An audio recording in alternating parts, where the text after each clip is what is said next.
Então, era napoleônica. A gente vai dividi-la também em duas partes, entre o consulado, que foi a primeira parte, e o império, que é a segunda. O consulado vai então de 1799 até 1904, quando ele se autoproclama imperador. Aí então tem início o império do Napoleão, que vai então de 1904 até, aliás, 1804 até 1815, quando ele é destronado, quando ele sai do poder de vez. Mas vamos chegar lá. Então, a gente viu que logo que o Napoleão entrou no poder, foi no formato de consulado. Era ele e mais dois, apesar dele ser o mais proeminente, o mais relevante dos três. De qualquer maneira, depois ele subtraiu os outros dois e ficou só ele.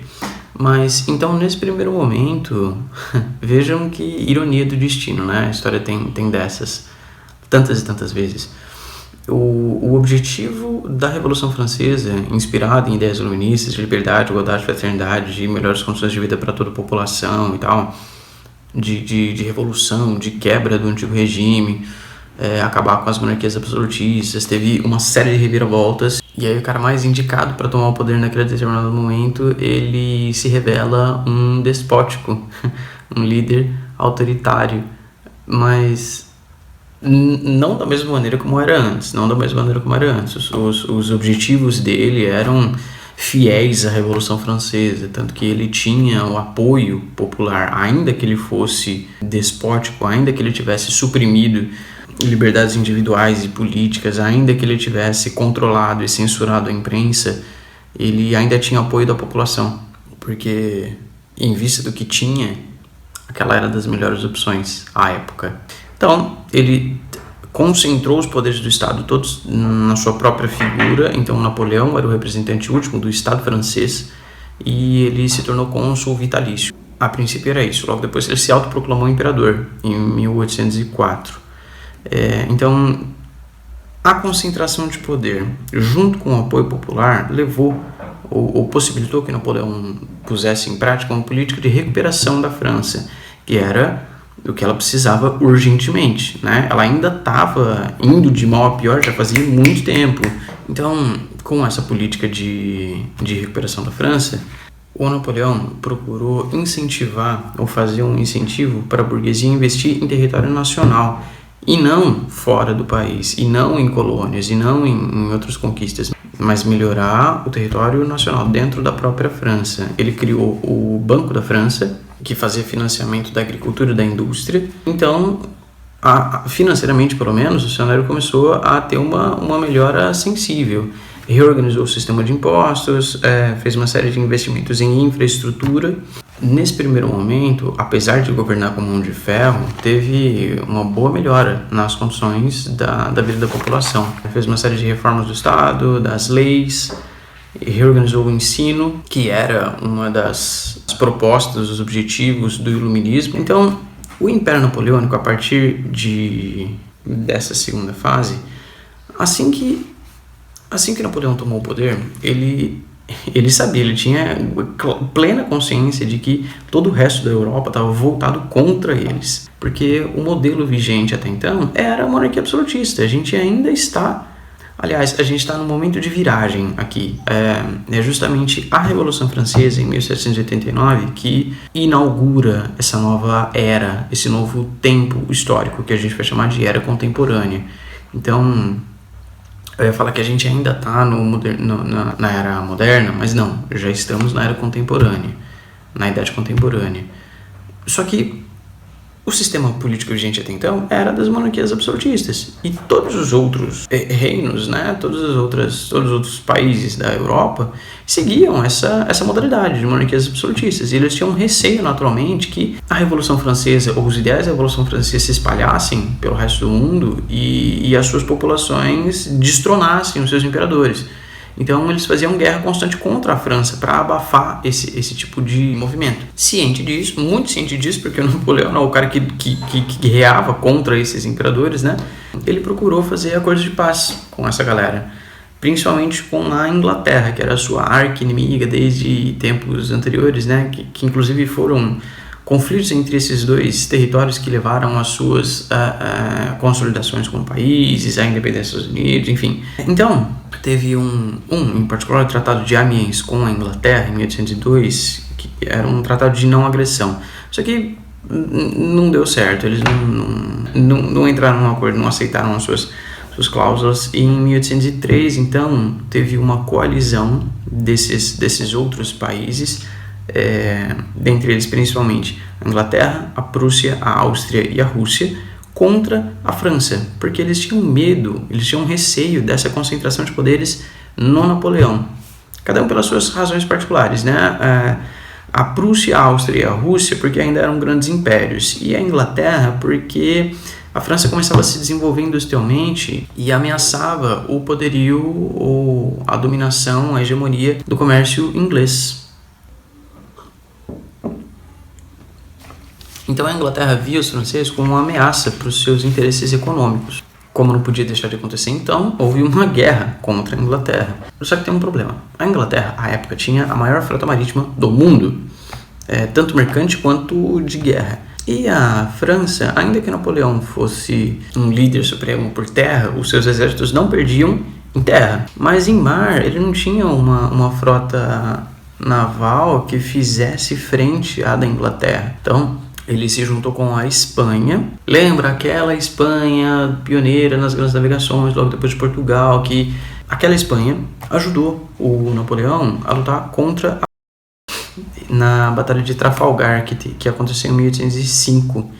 E eles perderam. Não foi nem nos arredores da Inglaterra, foi na costa da Espanha mesmo. Eu vou ver se eu acho um mapinha e mostro pra vocês. Vou pôr ele aqui do lado. Acho que até na postura de vocês tem um desenho da organização de como foi essa batalha. Enfim, perderam. A França e a Espanha perderam para a Inglaterra. E então, como Napoleão? Então, como a França não foi capaz de conquistar a Inglaterra por meio da guerra, de uma guerra legítima, nos moldes em que eles faziam até então, ela buscou outro caminho. A França, digo.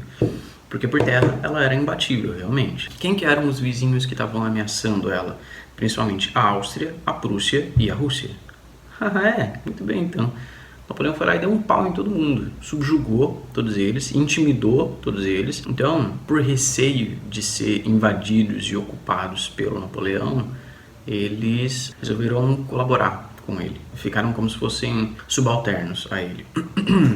E então, para fazer uma represália contra a Inglaterra, já que ele não conseguiu dominar a Inglaterra pelos meios da guerra, então ele tentou fazer uma manobra econômica para lesar a Inglaterra e se sair bem nessa 2 vezes, porque a Inglaterra, ela dominava o comércio em escala mundial, assim, porque todos eles tinham colônias para cá e para lá, e a Inglaterra geralmente fazia negócios com todos eles.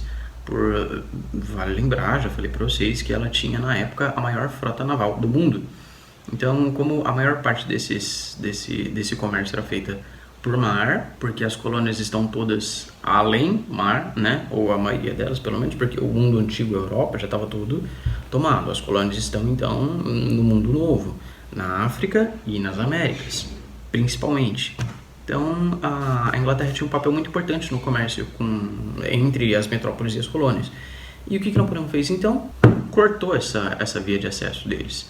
Ele propôs o bloqueio continental. O que foi isso? Ele proibia essas outras nações da Europa de fazer negócio com a Inglaterra. Ele isolou a Inglaterra do resto da Europa. Já que eu não consigo invadir e dominar pela força, então você tá sozinho, cara. Isso causou um dilema para esses outros países, porque eles precisavam desse comércio com a Inglaterra. Só que eles precisavam se manter vivos e livres também, né? Então, precisavam pesar prioridades aí. Interessa mais eu manter meus negócios com a Inglaterra e não ser invadido pelo Napoleão, ou não ser invadido pelo Napoleão. Mas e a Inglaterra nisso tudo? Ficou, puxa vida, fiquei isolado aqui agora, né? Beleza, a vida que segue, vamos tocar o barco. Não. Em represália, em resposta a esse bloqueio continental, ela resolveu dificultar o acesso das metrópoles com as colônias. Então, se eu não vou fazer esse transporte, ninguém mais vai. Claro que ela não tinha postos no meio do Oceano Atlântico inteirinho para barrar a passagem daqui para lá, mas ela certamente dificultou esse comércio da metrópole com a colônia se ele não fosse feito por navios ingleses. Então, os ânimos estão se acirrando, né? A gente tem um pé de guerra forte aí. De um lado a Inglaterra com seu comércio ultra vantajoso, de outro lado a França pela coerção, pela força. Bom, esse bloqueio continental está vigente desde 1806, mas eu falei que os países estavam naquele dilema moral, enfim, que vale mais a pena, ou obedecer a Napoleão e me privar do comércio com a Inglaterra, ou desobedecer a Napoleão e continuar fazendo negócio com a Inglaterra. Num determinado momento, em 1811, a Rússia achou que era melhor continuar seus negócios com a Inglaterra. Ignorou, passou por cima do bloqueio continental, furou o bloqueio continental imposto pela França e, bom, Napoleão falou que o bicho ia pegar, então ele se preparou para isso. Ele juntou uma galera, o Napoleão, um exército de mais ou menos 600 mil soldados, assim, para arregaçar mesmo com a Rússia, para entrar e botar abaixo, para servir de exemplo, tá? Que ninguém desobedece a Napoleão, cara. Napoleão não é. E ele foi, que era uma viagem, né? Imaginem vocês, o mapa da Europa, a França tá aqui, ou aqui, não sei, por causa da câmera, parece que fica tipo um espelho invertido, mas a França tá de um lado, tem até uma pontinha pro Atlântico de saída para lá, em cima, né? E a Rússia tá do outro lado. Inclusive a Rússia tem só um pedaço na Europa. A Rússia é na Ásia, na realidade, né? A Rússia é um país gigantesco. Tudo bem que a gente está falando dessa pontinha aqui mesmo e não lá de trás do outro lado. Mas mesmo assim tem que cruzar a Europa inteirinha para chegar até a Rússia. E como que você faz? Não, sabe, levar uma galera, levar uma turma de 600 mil homens para cruzar a Europa de um lado para o outro. Não é simples. Sabe, não é um passeio no bosque, não é, vamos ali, vai de bermuda, chinelo, leva a sua cestinha de piquenique pra gente fazer um lanchinho no meio do caminho, não é isso. Não só pelo número de pessoas, mas pelos mantimentos que eles têm que levar, pelos animais, pela água, pela comida, vai uma galera isso tudo. Primeiro que custa muito dinheiro, dá um baita de um trabalho, leva tempo, tem riscos enormes, enfim, ele foi com essa galera pra lá. Não, ninguém me segura. Sabe, o cara desobedeceu a imposição do bloqueio, enfim. Então eles foram. E a Rússia não tinha um exército páreo para o exército de Napoleão. Mas, qual não foi a grande surpresa quando eu disser para vocês, aliás, eu já disse para vocês, né, isso é revisão, que o desfecho dessa ofensiva, dessa guerra, foi a derrota do Napoleão. Mas por quê?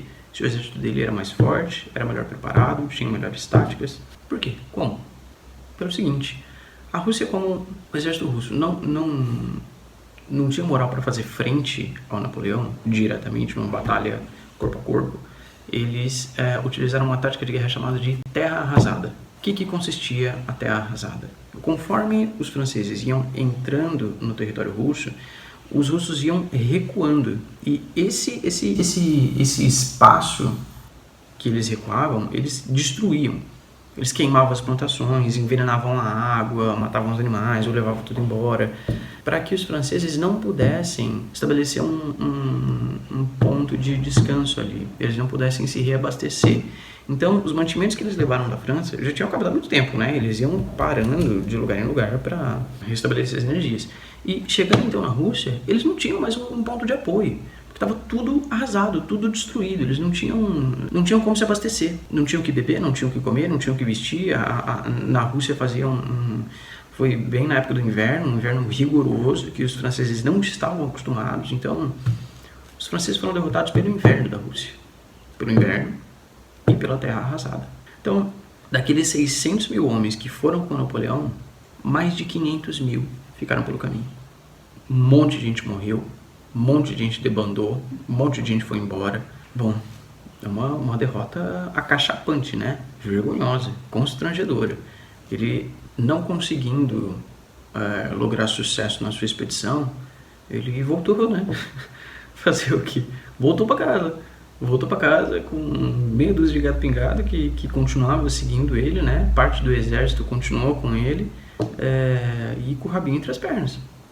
Voltou para casa, derrotado, ele não estava acostumado a perder batalhas, ele só ganhava. Então, uma vez que ele perdeu, foi um balde de água fria, naquela chama que estava despontando de maneira tão intensa. Então, voltou para casa, perdeu o apoio popular. A galera também viu que, poxa, a Rússia furou o bloqueio e a repressão não foi tão grande assim. Então, acho que dá pra gente fazer também. Aquela França lá, aquele Napoleão que era tão temível, tão não sei o que, parece que não é tudo isso, né? Não sei o que. Então, Napoleão se viu meio que incapacitado de governar daí pra frente e ele abdicou do poder. Então ele saiu do trono e os outros governos, os outros impérios da Europa tentaram restaurar, então aproveitaram esse vácuo de poder na França para tentar restaurar a monarquia lá e voltar para a situação de coisas anterior. Então, quem que entrou no poder quando Napoleão saiu? Um cara chamado Luís XVIII. Lembram do Luís XVI, que foi decapitado lá em meio à Revolução Francesa?